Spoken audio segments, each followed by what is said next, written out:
A'udzubillahi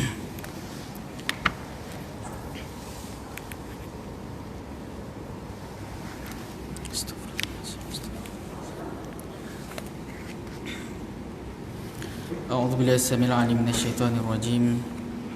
Bismillahirrahmanirrahim. Uhayyikum bi tahiyatil Islam, tahiyatan tayyibatan mubarakatan min indillah. Yaquluna sa'adatan wa naqulu ibadatan wa ya assalamu alaikum warahmatullahi wabarakatuh. Qala Allah Ta'ala fil Qur'anil Karim wa ba'da a'udzubillahi minasyaitonir rajim wa idza huyyitum bi tahiyatin fahayyu bi ahsana minha aw rudduha innallaha kana ala kulli syai'in hasiba. Alhamdulillahirabbil alamin wa bihi nasta'in ala umuri dunya waddin. Wassalatu wassalamu ala Rasulillah wa ala alihi wa ashabihi ajma'in. Subhanaka la ilma lana illa ma 'allamtana innaka antal alimul hakim. Rabbi shrah li sadri wa yassir li amri wahlul 'uqdatam min lisani yafqahu qawli. Allahumma hdina wahdi bina wahdin nas jami'a waj'alna sababan liman ihtada. Allahumma ati anfusana taqwaha wa zakkiha anta khairu man zakkaha anta waliyyu maulaha amma ba'd. Alhamdulillah, pertama dan selamanya kita panjatkan setinggi-tinggi, sebanyak-banyak, sebesar-besar syukur kepada Allah Subhanahu wa taala.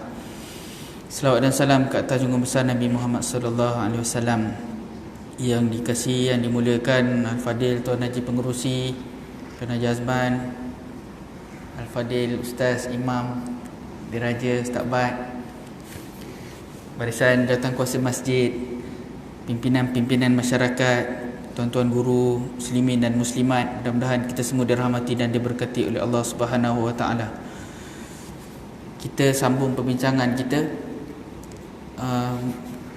Saya ganti patutnya Encik Guzul, tapi sebab dia biasa macam itulah, kalau penceramah tak datang, imam bertugas kena ganti. Jadi kita sambung perbincangan hadis penawar hati. Kita masuk kepada hadis yang ke-22.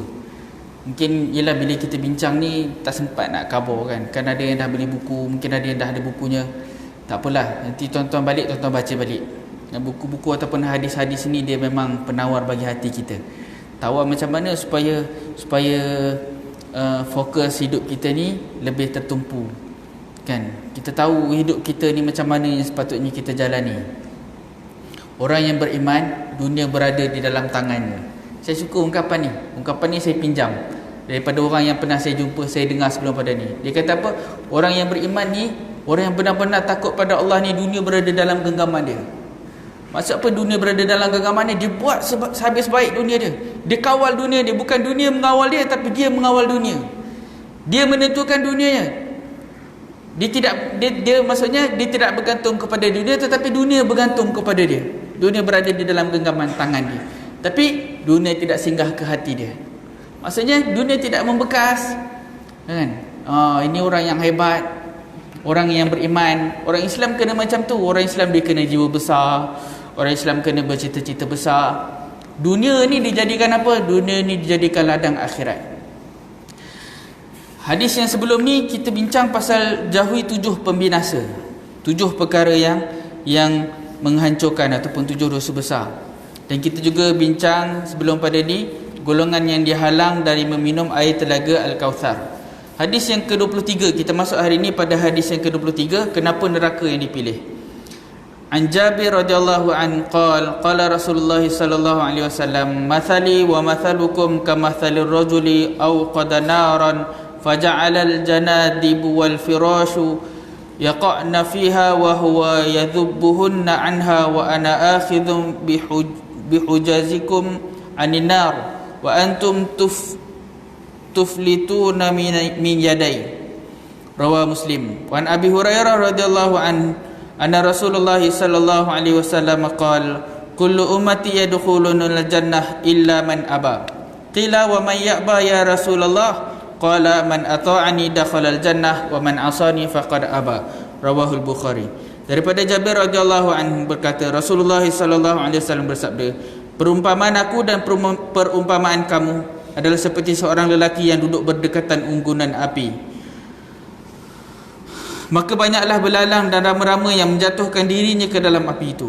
Lalu orang itu berusaha sekuat tenaga untuk menghalang binatang-binatang tadi supaya jangan sampai jatuh ke dalamnya. Aku, yakni Rasulullah sallallahu alaihi wasallam, berusaha memegang simpulan kain kamu supaya kamu jangan jatuh ke dalam jurang api neraka.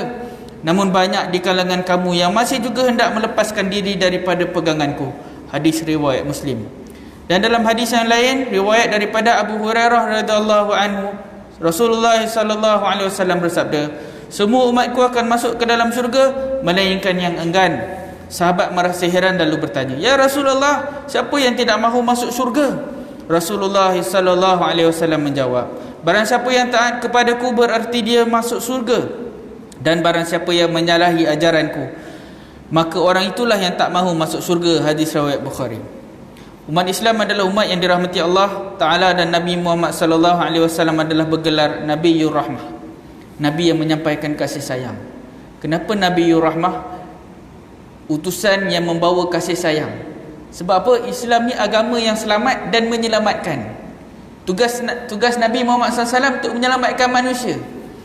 Kita ni berada dalam kegelapan, berada dalam kebinasaan. Nabi Muhammad SAW diutuskan untuk apa? Untuk menyelamatkan kita. Ada satu buku sirah karangan Syekh Ramadan Al-Buti. Dia cerita tentang sejarah ataupun keadaan umat sebelum datangnya Nabi Muhammad SAW.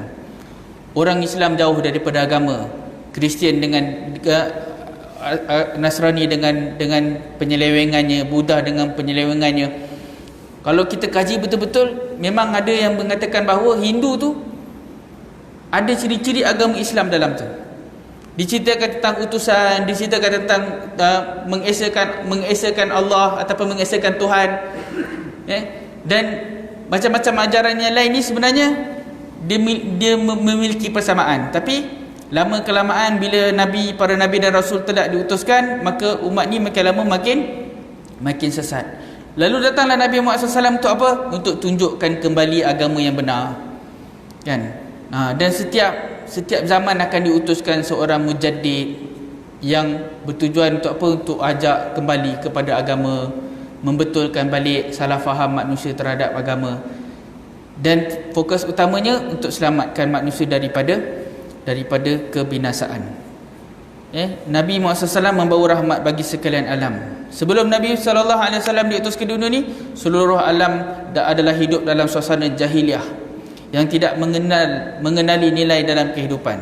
Ketika itu manusia telah kehilangan pegangan hidup, yang kuat menindas yang lemah, dan yang kaya memeras yang miskin. Masyarakat sudah banyak kehilangan nilai insaniah, iaitu peri kemanusiaan. Dan yang lebih buruk daripada itu ialah manusia sudah tidak mengenali Tuhan yang menciptakan mereka. Kita berada di zaman ni, tuan-tuan. Kita sebab duduk dalam masjid, kita tak nampak lah. Tapi kalau kita pergi keluar, kita tengok keadaan umat manusia zaman sekarang ni, macam inilah keadaan ni. Tak peri kemanusiaan. Saya nak cerita pun salah, tak cerita pun salah, kan? Orang yang menipu ni, tuan-tuan, dia menindas, dia tak kira siapa, tak kira orang hidup ke orang mati ke, semua dia tindas. Kalau orang jahat ni, dia tak ada peri kemanusiaan langsung. Tuan-tuan, pernah orang aksiden, orang tu dah menggelupur. Orang yang pertama datang tu, masa orang lain tak ada, kan, dia buat apa? Dia ambil beg, dia ambil beg dulu tu, dia masukkan, lepas tu, oi tolong, macam tu perangai orang. Orang tu nazak dan nak mati. Dia sempat lagi ambil kesempatan pada orang yang dalam kesempitan. Tak kesian langsung. Yang cerita viral banyak, tuan-tuan. Anak yatim, mak ayah dia meninggal, tinggalkan harta, dapat duit insurans dan sebagainya. Pakcik ambil duit, anak dia belanja sikit-sikit je, bagi makan je. Duit tu dia belanja, beli rumah baru, beli kereta baru. Ya Allah, ni manusia, tuan-tuan, tak ada peri kemanusiaan. Padahal mak ayah dia tak ada. Kat mana tempat dia nak bergantung lepas pada tu? Tak fikir langsung. Yang solat duit kat sini tak ada. Kalau sebut ni sensitif. Solat duit masjid, Sebelum pentadbiran baru, duit masjid sebulan 10,000, habis-habis sikit 15,000. Lepas pentadbiran baru, rupanya 30,000, 40,000 duit. Itu pun tak boleh kutip lagi. Duit billboard, duit rumah sewa, duit kedai, duit macam-macam. Ya Allah, macam mana dia bersanggup buat kerja-kerja macam tu? Ambil duit orang, menindas orang, menipu, menzalimi, macam-macam, tuan-tuan. Tak apalah, kan, cerita kan nanti jadi sesak nafas. Mati tu kan. Sesak nafas kita, tuan-tuan, sesak dada kita memikirkan keadaan. Kita berada di zaman tu tuan-tuan. Kita pun bukannya baik sangat. Paginya beriman, petangnya wallahu alam. Masa kita tengah elok, masa kita tengah suka, kita rasa macam nak berzikir. Masa kita dah tak elok, apa kita buat? Kan? Jauh kita daripada peringatan. Nabi Muhammad SAW datang untuk menyelamatkan manusia. Tapi demikian Nabi Muhammad SAW nak menyelamatkan manusia, manusia ni tetap nak masuk ke dalam neraka. Na'udzubillah min zalik. Nabi kata, Nabi perumpamaan aku dengan umatku seperti unggun api. Ada banyak belalang ramai-ramai ni nak masuk ke dalam api. Nabi cuba halang, jangan masuk. Tapi demikian Nabi cuba halang belalang ramai-ramai ni masuk juga. Macam itulah Nabi Muhammad SAW dengan kita. Dia halang kita daripada masuk neraka. Sebab tu Nabi kata, taraktu fikum amrain lan tadillu ma in tamassaktum bihima. Aku tinggalkan kamu dua perkara yang kamu tidak akan sesat selagi kamu bergantung dengannya, iaitu kitab Allah dan sunnah Nabi. Kita tak akan sesat kalau kita bergantung pada dua ni. Maksud inilah petunjuk Nabi Muhammad SAW untuk elakkan kita daripada masuk neraka. Tapi macam mana yang kita buat? Kita tinggalkan sunnah Nabi, kita tak baca Al-Quran, kita tak tengok panduan yang Allah Ta'ala bagi dalam Al-Quran. Bila kita ada masalah, kita fikir pakai otak kita. Otak kita tak boleh selesaikan masalah tu, kan? Jarang-jarang sekali kita tanya pendapat orang yang alim. Jarang-jarang kita dengar pendapat orang yang alim. Kita selalu dengar pakai ekonomi. Nak selesaikan masalah dunia ni macam mana? Kita tanya pakai ekonomi. Sebenarnya urus takbir berkesan tu tak cukup. Urus takbir Rabbani. Dia ada istilah baru. Bukan good governance, God governance. Good governance tu bagus, tapi God governance tu lebih baik. Maksudnya apa? Urus takbir berkesan, dia cuma berfikir pasal macam mana nak mentadbir urusan berdasarkan nilai-nilai yang digagaskan oleh orang-orang ataupun manusia. Tapi God governance ataupun urus takbir Rabbani, dia mengutamakan nilai-nilai kepentingan agama. Hak Allah Ta'ala ditunaikan. Dalam hadis yang lain Allah Ta'ala, Nabi Muhammad sallallahu alaihi wasallam sebut, semua umatku akan masuk ke dalam syurga melainkan yang enggan. Sahabat merasa heran lalu bertanya, Rasulullah, siapa yang tak mau masuk syurga? Kalau kita tanya tuan-tuan, siapa kat sini yang masuk syurga? Macam mana buruk kita pun kita mengaku nak masuk, kan? Sebab tu Imam Al-Ghazali dia karang satu syair yang sangat baik, Ilahi lastu lil firdaus. Orang yang hebat ni, dia kata apa? Ilahi lastu lil firdaus. Ya Allah, aku tak mampu nak masuk ke syurga, kan? Wala aqwa 'alan nari jahim, tapi aku tak mampu nak menghadapi syurga-Mu. Fahabali taubatan waghfir dzunubi, berikanlah kepada aku ataupun terimalah taubatku dan ampunkan dosaku. Fa innahu la yaghfiru dzunub, kan? Fa innaka ghafirudz dzambil azim, sesungguhnya engkau lah yang mengampunkan dosa besar. Maksudnya tuan-tuan, kita ni macam mana teruk pun kita nak juga masuk ke syurga. Walaupun sikit amalan kita, tapi kita nak masuk ke syurga. Tapi Nabi kata, ada orang yang enggan masuk ke syurga. Enggan masuk syurga ni apabila dia tak nak taat kepada Nabi Muhammad sallallahu alaihi wasallam. Sambung tadi, ketika itu manusia telah hilang pegangan hidup, yang kuat menindas yang lemah, dan yang kaya memeras yang miskin. Masyarakat sudah banyak kehilangan nilai insaniah. Yang lebih buruk daripada itu ialah manusia tidak mengenal Tuhan yang menciptakan mereka. Maka dalam kegelapan yang gelap gelita tiba-tiba datang nur yang dibawa oleh junjungan kita Nabi Muhammad sallallahu alaihi wasallam. Maka dunia yang gelap gelita tadi telah berubah menjadi alam yang terang benderang. Kesesatan berubah menjadi petunjuk. Manusia telah mengerti dan memahami tujuan hidupnya di atas permukaan bumi ini. Umar bin Al-Khattab yang dahulunya hanya pengembala kambing di lereng bukit Mekah telah berubah menjadi pemimpin umat yang disegani oleh kawan dan lawan. Tanah Mekah yang kering kontang itu telah berubah menjadi pusat tamadun insan yang agung hingga ke akhir zaman. Manusia yang rakus, kejam lagi bengis itu telah berubah menjadi orang yang zuhud, tawaduk dan menangis di kegelapan malam, dan begitulah seterusnya. Namun jiwa-jiwa yang sakit tetap tidak dapat menerima rahmat ini, dan hati yang telah dibalut oleh selaput 3 tar. Hati yang telah dibalut oleh selaput 3 tar, iaitu cinta harta, cinta tahta, cinta wanita. Harta, tahta, wanita, 3 tar telah menjadi kebal. Bahkan panggilan kebenaran dianggap sebagai loceng, tanda berakhirnya kekuasaan hawa nafsu dan syahwat. Oleh itu mereka tetap memilih jalan syaitan dan merasa bangga dengan terus berkubang di lumpur kekufuran dan hanyut di lautan kemaksiatan yang akhirnya mereka akan dibawa oleh arus yang menghantarkan mereka ke pintu api neraka. Na'udzubillah min dzalik.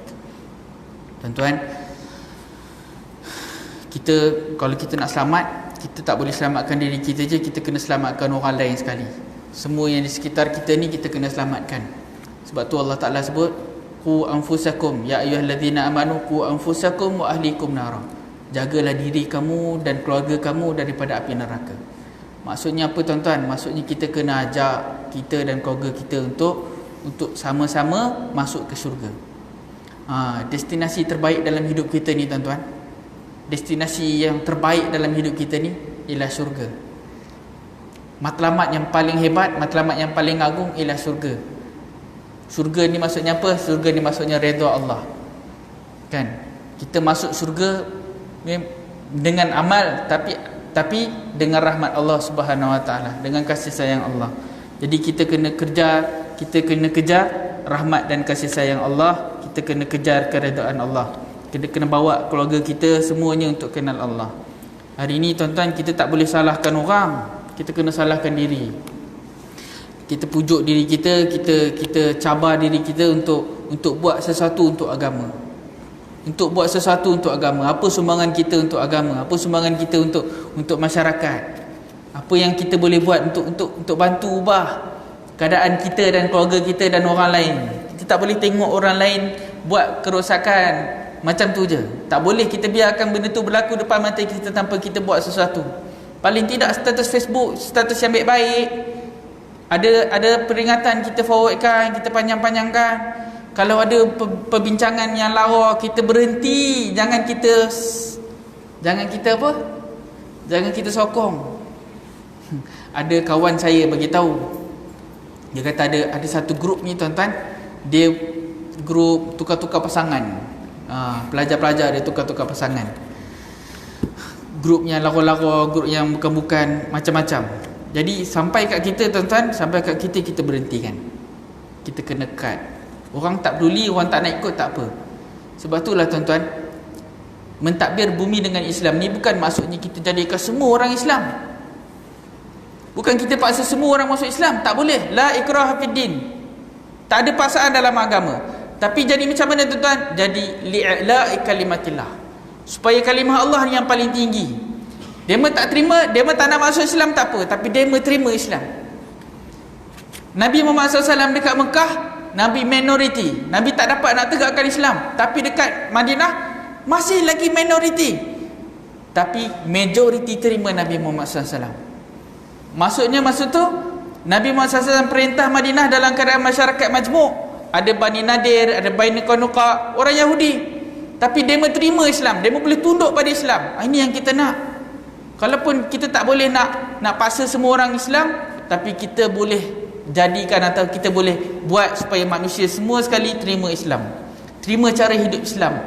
Terima cara hidup Islam maksudnya terima perlembagaan Islam. Terima kerukunan, perundangan dan cara hidup Islam, nilai-nilai Islam yang baik, sama ada dalam ekonomi, perundangan, pendidikan, sosial dan sebagainya. Ni tuan-tuan, kita kena ada usaha. Hadis yang ke-24, kerana mulut badan binasa. An Muaz radhiyallahu anhu qala thumma qala Rasulullah sallallahu alaihi wasallam, ala ukhbiruka bi ra'sil amri wa amudihi wa dhirwati sanamih. Qultu bala ya Rasulullah. Qala ra'sul amri wa amuduhu as-salah wa dhirwatu sanamihi al-jihad. Thumma qala ala ukhbiruka bi milaki dhalika kullih. Qultu bala ya Rasulullah. Fa akhadha bi lisanihi qala kufa alayka hadha. Qultu ya Rasulullah wa inna la mu'akhadhuna bima natakallamu bih. Faqala thakilatka ummuk wa hal yakubbun nasa fil nari ala wujuhihim illa hasaidu alsinatihim. Rawahu Tirmizi wa qala hadits hasan sahih. Daripada Muaz bin Jabal radhiyallahu an, dalam sebuah hadis yang panjang selanjutnya Rasulullah sallallahu alaihi wasallam bersabda, maksudnya dia potong, dia ambil yang bahagian yang berikutnya. Rasulullah sallallahu alaihi wasallam bersabda, maukah engkau hai Muaz, aku kabarkan tentang asas perkara ini, yakni asas agama Islam dan tiang-tiangnya serta puncaknya. Muaz menjawab, baiklah ya Rasulullah. Baginda sallallahu alaihi wasallam bersabda, asas perkara ini adalah Islam, dan tiang-tiangnya adalah sembahyang, dan puncaknya adalah jihad. Kemudian baginda sallallahu alaihi wasallam bersabda pula, maukah aku kabarkan kepada engkau puncak bagi yang demikian itu semuanya? Aku menjawab, baiklah ya Rasulullah. Lalu beliau memegang lidahnya sambil berkata, peliharalah ini baik-baik. Aku bertanya, Rasulullah, apakah kami akan disiksa dari sebab lidah kami? Lalu Nabi SAW, ibu engkau kehilangan engkau. Bukankah banyak nantinya orang yang akan disungkurkan, yakni dilemparkan ke dalam neraka adalah dari kerana mulut mereka sendiri. Kerana mulut bandan binasa. Hadis yang panjang. Nabi sebut asas agama. Mau tak aku kabarkan kamu tentang asas agama? Muaz kata nak. Nabi kata asas agama ialah Islam. Islam tu maksudnya serah diri pada Allah. Asas agama ni serah diri, tuan-tuan. Kita serah diri maksudnya apa? Kita serah diri maksudnya kita perintah. Bila Allah Ta'ala kata wajib, wajiblah kita. Walaupun masa tu kita belum berkuasa ataupun kita belum mampu melaksanakan, kita kena kata wajib. Pada perkara yang wajib yang Allah Ta'ala tentukan, kita kena kata wajib, dan kita kena ada usaha untuk melaksanakan. Contoh haji wajib tak? Wajib. Maka kita kena ada usaha untuk melaksanakan. Kena ada cita-cita, kena ada usaha. Macam mana kita nak buat haji? Jangan nak pergi haji tak? Nak. Apa buat? Entahlah. Tak mau macam tu. Kan? Sama dengan undang-undang, sama dengan perkara-perkara yang lain. Semua yang wajib yang Allah Ta'ala tentukan, kita kena kata wajib. Yang Allah Ta'ala kata wajib, kita kena kata wajib. Cuma mungkin kalau kita kekurangan ataupun tidak ada kemampuan, maka kita kena cari usaha untuk adakan kemampuan. Asas agama ialah Islam, serah diri. Dan asas kepada tiang kepada serah diri ialah solat. Maksudnya tuan-tuan, kehidupan kita ni kena ada solat. Solat tu tiang agama. Kita kena anggap solat ni sebagai tiang kehidupan kita. Runtuh kehidupan kita ni kalau tak ada solat. Kalau kita tak solat, sama seperti kalau kaum keluarga kita tidak melaksanakan solat, runtuh kehidupannya. Tak ada makna kehidupan ni kalau tak solat. Macam bak kata Saujana, lagu yang dipopularkan oleh Nada Murni sebelumnya. Kan? Walaupun hidup 1000 tahun, lepas tu kalau tak sembahyang, kan? Kalau tak sembahyang, apa gunanya? Walaupun hidup 1000 tahun, kalau tak sembahyang, apa gunanya? Tak ada gunanya kalau kita hidup banyak-banyak 1000 tahun, ataupun 1,000,000 duit, ataupun 1000 rumah, ataupun 100 kereta. Kalau tak sembahyang, tak ada guna semuanya. Sepanjang-panjang kita bercakap, sepanjang-panjang kita berjalan, sepanjang-panjang kita makan, sepanjang-panjang kita hidup, sepanjang-panjang kita buat urusan kehidupan kita ni, kalau kita tak solat, sia-sia semuanya.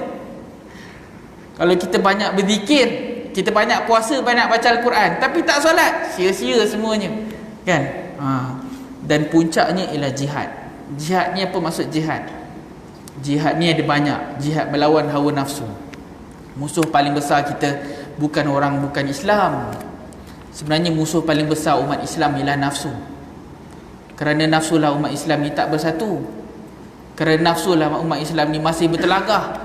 Kerana nafsulah umat Islam ni berbincang ataupun bermusuhan pada perkara-perkara yang kecil. Sebab tu kita ni sebenarnya musuh kita yang paling utama ialah nafsu kita. Kan? Yang merosakkan kita bukannya orang lain, yang merosakkan kita ialah diri kita sendiri. Dan kita salahkan orang lain, tapi sebenarnya yang paling banyak salah ialah kita. Kalau kita marahkan Israel menindas orang Palestin, apa tanggungjawab kita? Apa yang kita dah buat? Kita pun rasa tak mampulah, kita doa je lah. Kan?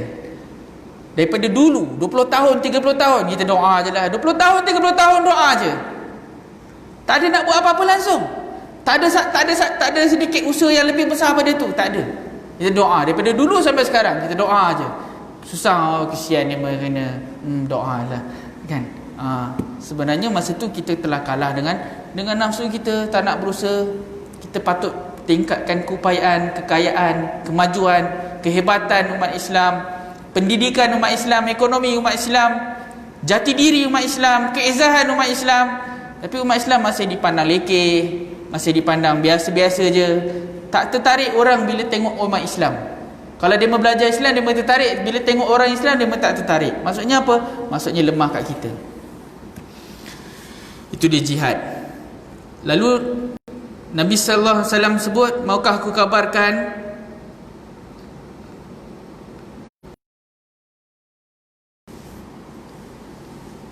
puncak yang demikian itu semuanya? Aku menjawab, ya Rasulullah. Lalu beliau memegang lidahnya, pelihara ini baik-baik. Kan? Maksudnya Nabi sebut lidah, kerana lidah ini solat tadi apa semua tadi, semua boleh dihancurkan dengan apa? Boleh dihancurkan dengan lidah. Sebab tu kerana mulut badan binasa. Dengan sedikit perkataan kita ni tuan-tuan, dia boleh menjejaskan hidup kita. Bukan saja hidup kita, mati kita pun terjejas. Sebab satu mulut, satu perkataan ni dia boleh menghancurkan satu negara, tuan-tuan. Tuan-tuan tengok ke hari tu ada orang dia buat pengumuman. Dia buat pengumuman, tuan-tuan, lepas tu apa jadi? Lepas tu habis jatuh, indeks sahamnya apa semua jadi kucak-kacir semua. Dengan apa? Sama rumah orang ni kita boleh hancurkan. Kita tak payah pakai bom, tuan-tuan. Kalau tuan-tuan nak hancurkan rumah saya, jangan. Tuan-tuan nak hancurkan rumah orang, tuan-tuan cuma perlu guna mulut je. Tuan-tuan cakap benda yang bukan-bukan, habis rumah dia. Tuan-tuan cakap, aku nampak suami kamu buat macam ni. Apa jadi? Isteri dia balik, dia dah masam muka. Lepas tu berlaku perang dunia kedua, tuan-tuan, dalam rumah dia. Elok luar, elok tak nampak apa-apa, tapi dalam hancur. Bila suami isteri dah bergaduh, anak-anak jadi keliru. Sebab tu tuan-tuan, kalau nak bergaduh, tutup lampu bergaduh. Ataupun keluar rumah, jangan bagi nampak anak-anak. Kok mana pun tak boleh kita nampakkan gaduh kita tu. Kita kan suka gaduh dengan isteri kita. Gaduh tanda sayang. Gaduh tu tanda apa? Gaduh tu tanda mesra, suka bercakap. Kalau kita nak bertegang leher, tuan-tuan, kita bertegang leher kat luar. Sebab anak-anak bila tengok, dia akan trauma. Dia akan rasa macam, ada orang dia tak nak kahwin sebab apa? Sebab mak ayah dia bergaduh. Tuan-tuan, jangan pandang rendah pada apa-apa yang kita buat dengan isteri kita. Semua kita yang kalau boleh yang tak perlu dilihat oleh anak, kita jangan bagi dia bertengok. Jangan bagi dia bertengok. Kalau nak gaduh kat luar. Ataupun pastikan bilik tu kebal. Kedap bunyi. Dia bunyi tak keluar. Masa kita nak tempik nak pakai mic pun pakai. Kamu tak dengar ke? Kan? Nak pakai apa? Healer ke kekut tak dengar? Boleh. Tapi jangan bagi anak-anak kita dengar. Dengan perkataan ni, tuan-tuan, habis huru-hara satu rumah, satu kampung, satu negara, bahkan satu dunia boleh hancur dengan perkataan je. Belum hantar bom, tapi dengan perkataan boleh hancur semuanya. Dengan perkataan boleh musnahkan persaudaraan. Kita tulis benda yang bukan-bukan, orang tengok, orang baca, habis, rosak semuanya. Kan? Mulut ni lebih tajam daripada pedang. Lidah tu lebih tajam daripada pedang. Pedang boleh potong satu kepala, dengan lidah satu negara boleh potong, boleh hancur. Kan? Lebih teruk kesannya daripada bom. Sebab tu kita kena jaga lidah. Kan?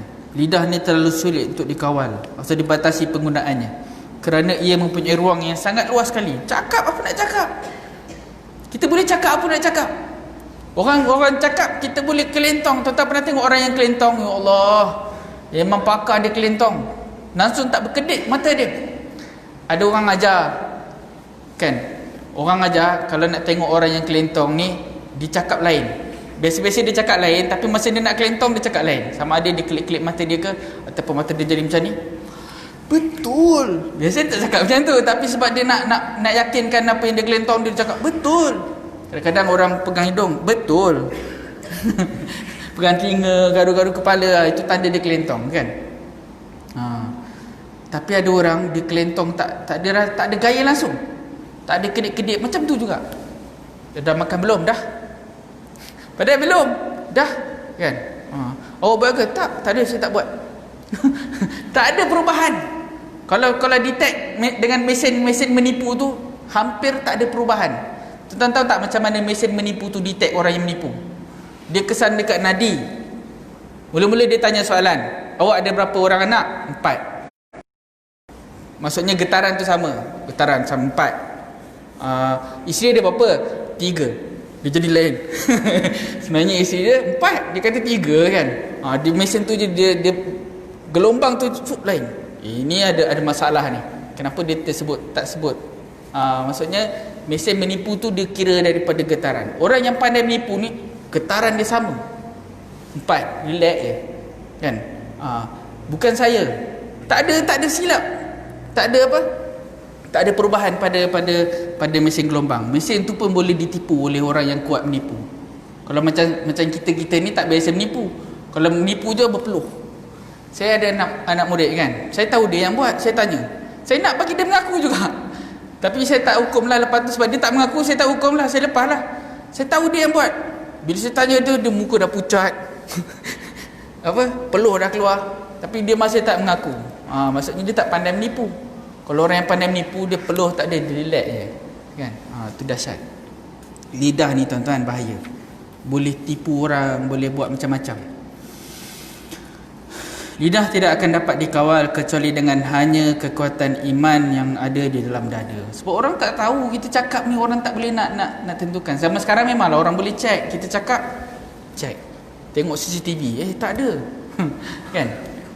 Tengok boleh check macam-macam boleh check. Sekarang saya cakap tuan-tuan boleh check terus. Betul ke tak betul ke boleh check terus. Kan? Nak menipu susah. Tapi tuan-tuan, orang yang beriman, dia bukan masalah takut pada check orang tu, tapi dia takut kelak nanti dia akan dipertanggungjawabkan. Lisan kita ni, sebab tu orang tua kata siakap senong, gelama ikan duri. Bercakap bohong, lama-lama mencuri. Dan setiap penipuan akan dituruti oleh penipuan yang lain. Sebab satu kali menipu, lepas tu kena tipu lagi. Sebab nak tutup penipuan yang pertama, dia kena tipu lagi. Lalah, tak berapa banyak penipuan yang dia buat. Kan? Macam contohlah, orang tanya, dah makan ke belum? Sebenarnya dah makan, tapi kita cakap belum. Tak, sebenarnya dah makan tapi kita jawab belum.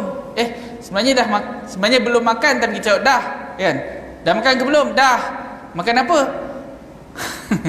Kan belum. Bila orang tanya makan apa, kita nak cakap apa? Tipu kali kedua. Makan mi. Mi apa? Tipu kali ketiga. Mi kicap. Sedap ke mi kicap? Tipu kali keempat. Cukup ke mi kicapnya? Habis jenuh. Makan dengan siapa? Makan dekat sana. Makan dekat mana? Habis jenuh. Satu penipuan dia akan bawa pada penipuan lain. Tapi kalau mula-mula kita cakap jujur, dah makan belum? Belum. Nak makan. Kalau tak nak cakap dengan elok, tak nak, kan? Satu penipuan dia akan terus pada penipuan lain. Orang rumah kita tanya, abang pergi mana tadi? Mesyuarat. Kan? Mesyuarat dengan siapa? Sudah. Kan? Kalau betul-betul mesyuarat tak apa. Mesyuarat kedai kopi. Mesyuarat juga. Hal dunia tu sembang.